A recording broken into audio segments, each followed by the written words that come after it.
নমস্কার মোদিজি। আহা গোবিন্দ, তোরা বাংলাদেশে কত কষ্টে আছিস রে, মনে চাই তোদের জন্য কিছু করি।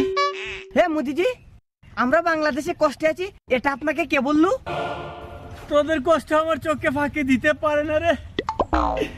তোদের দিকে তাকালে বোঝা যায় ওই বাংলাদেশের মুসলমানরা মৌলবাদীরা তোদের উপর কত নির্যাতন করে রে।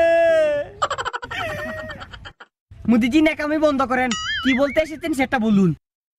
গোবিন্দ, পার্বত্য চট্টগ্রামে একটি স্বাধীন স্বতন্ত্র রাষ্ট্র গঠনের জন্য তোরা আন্দোলন শুরু কর।